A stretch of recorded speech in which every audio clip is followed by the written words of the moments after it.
Bismillahirrahmanirrahim.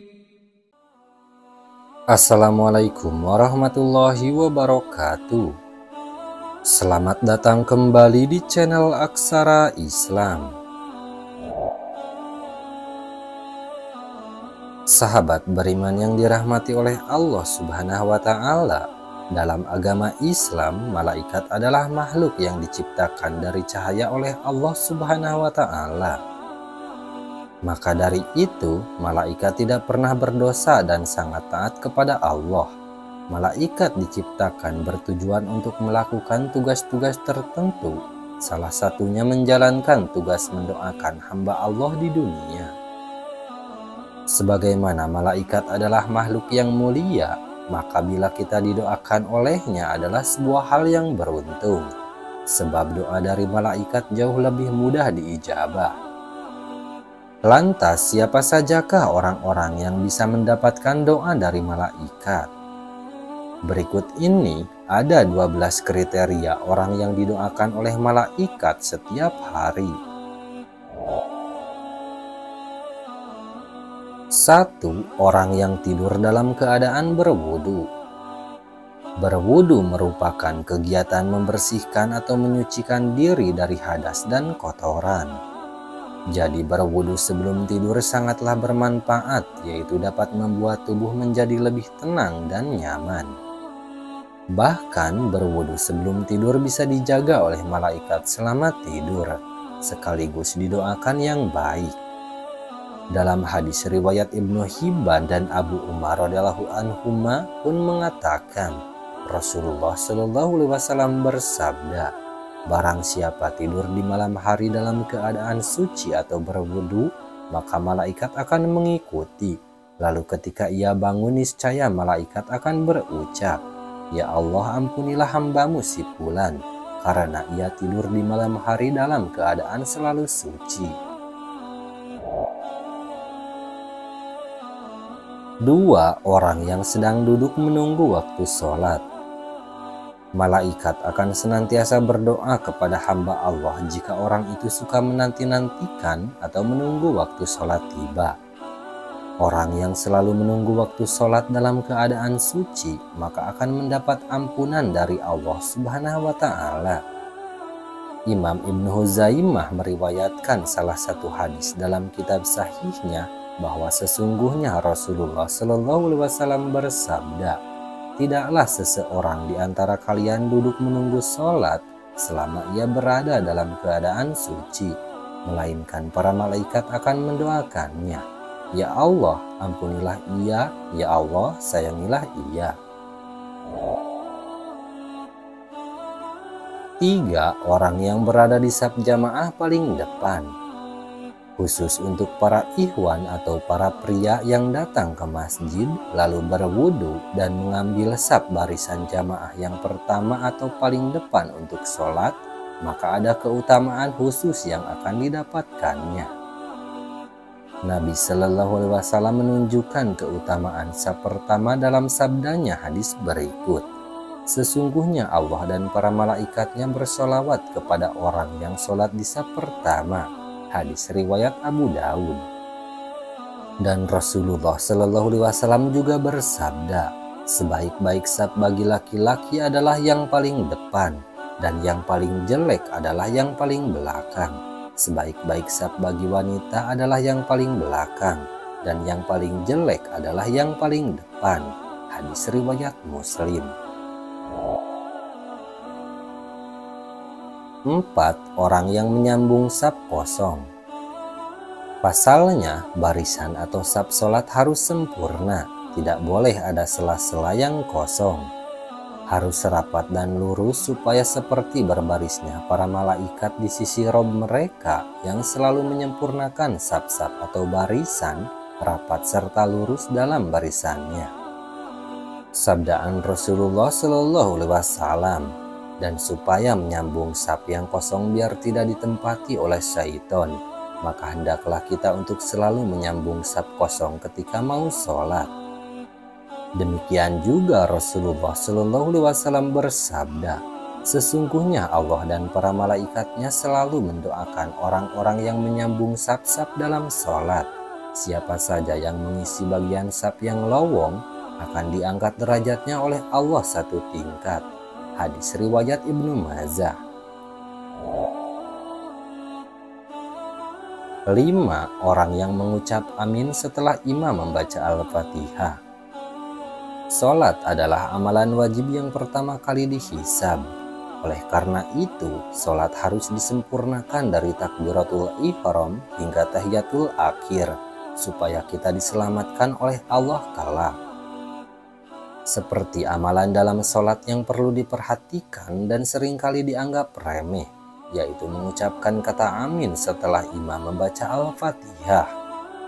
Padahal mengucapkan amin tersebut merupakan perhiasan sholat dan memiliki keutamaan yang luar biasa, yaitu ucapan amin itu bersamaan dengan aminnya para malaikat menjadikan dosa-dosa hamba diampuni serta menjadi penyebab terkabulnya doa. 6. Orang yang duduk di tempat sholatnya setelah melakukan sholat. Pastinya senang bukan jika didoakan yang baik oleh malaikat, apalagi disolawatkan. Itu juga merupakan doanya malaikat bagi orang yang selalu duduk di tempat sholatnya setelah melakukan sholat. Lebih baik kita duduk dulu setelah melaksanakan sholat, yaitu diisi dengan zikir dan doa, sehingga malaikat akan mendoakan kita yang terbaik di hadapan Allah Subhanahu wa Ta'ala. 7. Orang yang melakukan sholat subuh dan asar secara berjamaah. Sholat subuh memiliki keistimewaan tersendiri, karena subuh adalah waktunya para malaikat berkumpul datang sehingga ada banyak hal tak terkira. Namun biasanya di waktu tersebut merupakan hal yang memberatkan untuk melakukan sholat, butuh perjuangan untuk bisa melakukan kewajiban tersebut. Seperti contohnya orang melewati waktu subuh karena tidak bangun pagi. Padahal sholat subuh bisa disaksikan banyak malaikat. Begitupun dengan sholat asar, waktu tersebut orang sangat sibuk, merasa enggan dalam melakukan kewajiban. Padahal dua-duanya punya keutamaan yang luar biasa, apalagi secara berjamaah.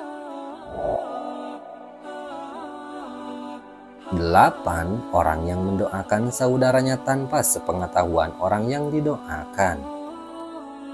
Doa itu memang sungguh dahsyat, karena selain punya segudang manfaat yang lebih baik, dengan doa kita dapat didoakan balik oleh malaikat, bahkan doanya lebih baik lagi dari itu. Bila orang yang mendoakan saudaranya tanpa sepengetahuan orang yang didoakan, doa tersebut akan segera dikabulkan. 9. Orang yang bersedekah. Sedekah adalah amalan yang sangat mulia dengan banyak keutamaannya. Dengan sedekah kita akan jadi lebih naik derajat, karena seperti dikatakan dalam firman-Nya Quran Surah Al-Hadid ayat 18 yang artinya, sesungguhnya orang-orang yang bersedekah baik laki-laki maupun perempuan dan meminjamkan kepada Allah dengan pinjaman yang baik, akan dilipat gandakan balasannya bagi mereka, dan mereka akan mendapat pahala yang mulia. Selain itu, akan ditambahkan pula dengan doa para malaikat. Memang sungguh luar biasa kekuatan dari amalan sedekah ini. 10. Orang yang sedang sahur. Di balik waktu sahur, ternyata ada keutamaan yang jarang kita ketahui, yaitu bisa mendatangkan berkah kebaikan dan pahala yang mengalir. Berkah datangnya dari Allah. Sungguh beruntungnya orang yang sedang sahur akan mendapatkan sholawat dari Allah dan doa para malaikat. Di waktu tersebut kita dapat meluangkan waktu untuk lebih banyak beribadah kepadanya, jadi pahala senantiasa mengalir terus. 11. Orang yang sedang menjenguk orang sakit. Seseorang yang menjenguk orang sakit juga punya keberkahan yang hakiki. bahwa orang yang menjenguk orang sakit akan diberikan pahala serta keberkahan dari Allah.